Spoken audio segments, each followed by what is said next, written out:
Ladies and gentlemen, my name is Matt, I am the American-Canadian Gamer, and welcome to our very first weekly Q&A session. Today is October 19th, and the gameplay in the background is, of course, Far Cry 3. I've been trying to catch up on that game lately, so I decided it would make good background filler. But enough of everything, let's just move right on into the questions. And our first question comes from Lunar Eclipse. Hey Matt, here's my question. As of right now, I'm stuck on what to do this fall. The console war is going on and I have no idea what I will get or not. What is your view on the next gen and the games that will be following it as well? Also, what's your reaction to Watch Dogs' delay that has pushed it back to spring 2014? Now, those two questions actually go really well hand in hand because Watch Dogs has been a pretty big launch title for the next-gen consoles, and a lot of retailers like GameStop, they've really made it part of their primary bundle to sell, you know, buy an Xbox, get Watch Dogs, pre-order your PlayStation 4, get Watch Dogs, you know, Watch Dogs was a big thing for that, and now they don't have that anymore. Now they have to backpedal on all that, so I don't know what's going to happen with their bundles. Maybe we'll get a better deal out of it, maybe we won't, but this console generation launch is really interesting. This one's different than any one we've ever seen before because the way it's happening is the current gen consoles aren't being cycled out like previous ones. You know, you went from the Xbox right to the 360. There was backwards compatibility on the 360, so you could move your library over. The difference now, this time, is to ease that transition, is they're still going to support the old consoles instead of giving backwards compatibility on the new ones, because the new ones have such different architectures, to emulate it would be rather difficult. So now the current gen consoles are actually going to be supported much longer than ones previously. This is the first time this has ever happened, at least on a major scale that's impacting it to the point where games like Watch Dogs are developing an current gen and next gen version. I mean, it's just insane. This has never happened before. So really, this is the perfect thing for the consumer right now. This is the perfect thing for you and for me, is that we can wait. We can actually wait and not miss out on anything. Like, unless you really need the latest and greatest, and you have to have it, unless you really have to have it, you can wait. You can say, see how everything happens, see how the Xbox One launches, how the PlayStation launches, and just see how the library starts filling out, how the hardware starts working, how the third-party support comes in, and you can decide, wow, this is actually worth my money now, and you can jump into it, and you actually can wait until the library fills up, and the support fills up, and the kinks get worked out, and the bugs get worked out. You can actually wait until that. That hasn't really happened before, to the point where you can also enjoy the games that are being released. I mean, your games, no, they're not going to look as good as the next-gen ones. No, they're not. But you can still play them. And unless you're really looking for the multiplayer experience, like Battlefield 4, unless you're really looking for that big multiplayer experience on the next-gen, then you're pretty much set with single-player titles that are doing those multi-releases. So you can actually afford to wait a couple more months and see how everything works out if you would like to. Now, me personally, I'm getting an Xbox at launch, but I'm in a different position. I'm doing it mostly for YouTube. I'm mostly getting the Xbox right off the bat just for YouTube, because I'll end up getting, right now, Call of Duty for it, and I'll probably end up getting Destiny for it as well. It's looking like Destiny is going to come to that. Titanfall will be on my PC. I'll get Titanfall for PC, probably, most likely. If I can get it for PC, I'll play it for PC. And then, of course, the next Halo will be on Xbox as well. So, down the road, I'm going to end up getting an Xbox anyways. I'm not sure if I'll ever get a PlayStation. I've never been a Sony guy. I've never really liked Sony's library. It's never really been my thing. But we'll see how everything plays out, especially with Sony opening up to more indie developers. We'll really see how they try to flesh out their library. Because right now, with Watch Dogs being gone as the main push for the opening library, they don't have anything really. It's like, what are you going to buy? I'm going to buy Knack for the PlayStation. Okay, there's your launch title for the PlayStation. You know, what do they really have? But I'm going to let you in on a little secret about launch lineups. Launch lineups don't matter at all, because you have no way of knowing what a console's library is going to be a year after it's released. You can look, okay, maybe a year you can look stuff up and you can see what's being developed for, but you have no idea how over the course of that console's lifespan, how that library is going to be flushed out, what games are going to be released, what's going to happen. You have no idea how that's going to happen, and a launch lineup is not indicative of what you're going to see. It's just not. A launch lineup does not matter whatsoever. The PS Vita, I think it was, had this massive launch lineup. It just had a ton of titles ready to come out for it, and it got almost no support. What matters in a console is not the launch lineup. It's the third-party support and the support that it's given by the main developers and publishers afterwards. It's, what games come out over time, who signs up for it, what exclusives does it get. That's what matters to the console, not the launch lineup. And since the games coming out now are also getting current-gen releases, you can wait and see which console you want to have when the time comes. You can just wait. That is probably my best advice, would be to wait if you're really not sure, because if you're a really hardcore guy, a really hardcore gamer that's really into it, chances are you've already purchased your console. You've already pre-ordered it, you already have it ready to go, and you've already made your decision. So from what I'm getting from your question is, and probably from other people in your position, you're capable of waiting. You're really capable of waiting, and you can actually, if you have a mid-range PC or a handheld device, I would just game on those for a little bit. Pokemon X and Y just came out. There's plenty of titles on Steam that don't require a very good computer at all. I mean, Terraria is a really good example of that. I mean, there's a lot of great games on Steam that can run on pretty much a calculator. And, I mean, just game on those. Find new experiences there if you want to take the time to wait. That's what I would do. So let's move on to our second one here. This one is from Adrian Zimmerman. And this is a pretty simple one. Hey Matt, now that Halo 3 is free on Xbox Live, do you think that it will do better than Halo 4? And also, which one do you like more? Ooh, really picking out the questions there. I gotta get my flame shield up already, because no matter which one I choose on that, it's gonna be fire from either side, no matter what. But as for the population and everything, Halo 3 I think already is doing better than Halo 4. I think Halo 3 already has a higher population. When I was playing earlier, it had like 25,000 people playing it, which, that's pretty big, but I mean, how long is that going to last? That may only last for about maybe a week or so until the novelty of Halo 3 is free wears off. Until that wears off, we're not going to know. So, after this first week or so, the population of Halo 3 will even out to what we can expect it to be for probably the next month or so, next couple of months, and then we can compare it, because you can't really do that now. It's really kind of in that honeymoon and that novelty phase of, wow, it's free, let's go download it. And what's going to really hurt the longevity to me is that Microsoft is still charging for the two DLCs for the game, the Mythic Map Pack and Mythic 2 Map Pack. And all the DLC is required to play in pretty much most of the playlists. And if you ask me, it's kind of a dick move on Microsoft's part. It really is. It really kind of upsets me, because it's like, look, we're releasing Halo 3, one of the most beloved games that's ever been on this platform. You're going to be able to play it online, do all this amazing stuff, but you have to buy the DLC. Just saying, you're gonna have to fork over that money. I mean, I think Mythic Map Pack 2 is half off, and the other one's only 10, so it's like $15. But still, that's $15, and in today's age, $15 can go a very long way in gaming, because indie developers, I mean, you can get on your PC and buy Terraria for $10. I mean, you can buy sets and packs of games for $15. There's a lot you can do with that money, so where are you going to put it? I mean, these people are going to play some Halo 3, then when they can't do anything but, like, Team Slayer and Lone Wolves, where are they going to go after that? They might go back to Call of Duty, they might go back to Battlefield, or Grand Theft Auto, wherever else that they came from, where they don't need any DLC, where they don't need to spend any extra money, or maybe where they have already purchased DLC, where they've already put that investment in. So, I think we're going to lose people after this first week or so, and then after a month we're going to see a scale off, and then Halo 3 I think is eventually going to go back down to being below Halo 4. As for which game is better, that's a really difficult decision for me to make, because I'm a very glass half full kind of gamer. I look at a game and I see all the positives, I acknowledge the negatives, but I enjoy the positives.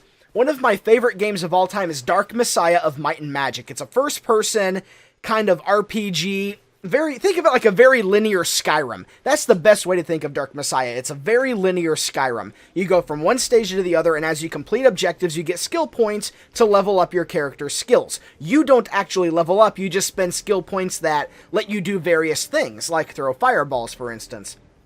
And that game has horrible bugs that cause it to crash. It has subpar graphics, horrible voice acting. Some of the worst voice acting you'll ever hear comes from Dark Messiah. But in my opinion, that game has the best, hands down, the best first-person melee combat you'll ever see. It is so much better than Skyrim in that aspect. It has weight to it. You can actually think about what you're doing. You're not just like swinging a sword and there's dice rolls in the background determining what you're going to do. No, you actually are very in control of your actions. Yes, some calculations are taken into account, like how much damage you deal when you hit, but you are very in control of the battle. Side sweeps, defensive stances, offensive stances when you attack. Very, very, very in-depth combat. And there's a kick mechanic. You can just press the F key and you'll do a kick that really can disorient enemies. There's a lot of really good things in the combat about that game. And it has an open class system. You can go down a magic tree. You can go down a stealth tree. You can go down just a basic stat tree that gives you more health or more stamina. You can go down a tree that increases your archery or your melee combat. Even the magic tree is split into what can pretty much be offensive magic and utility magic, like a priest tree and a mage tree. One has ice and fire and lightning and elementalist, pretty much, and the other has a shield, a mind control, a heal, and it's pretty much like a priest tree.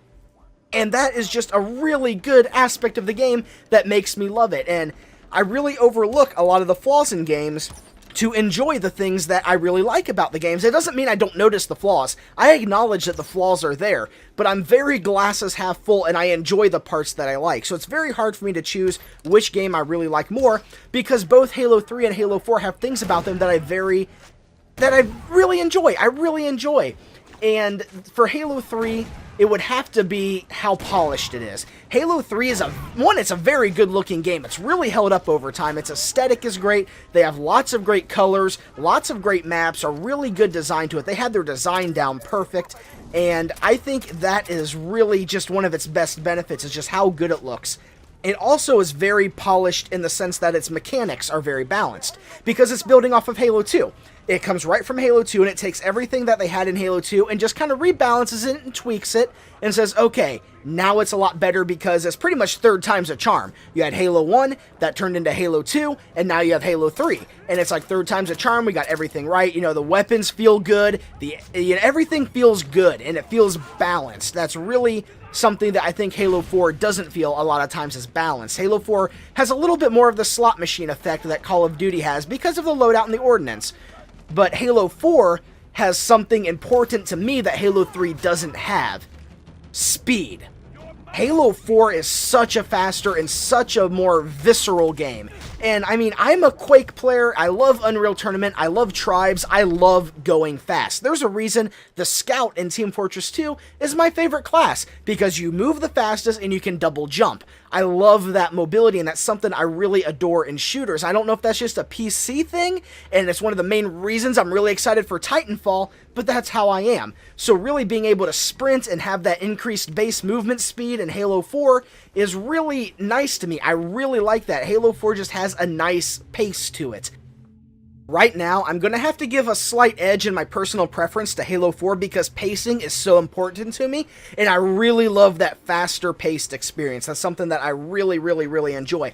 But Halo 3 is starting to grow on me, because I never got to play it in its prime. I didn't have the internet for it. I literally just could not play Halo 3 online. I couldn't play Halo 2 online either. I played PC games online, but I had really bad ping, and I never really got to experience Halo 2 and 3 when they were in their prime, so I'm not looking at these through rose-tinted glasses. I'm really kind of looking at them from a fresh perspective after playing Halo 4. Halo Reach and Halo 4 are my first main online Halo experiences, and I'm playing Halo 3 after those. Think about how that would change your perspective on these games.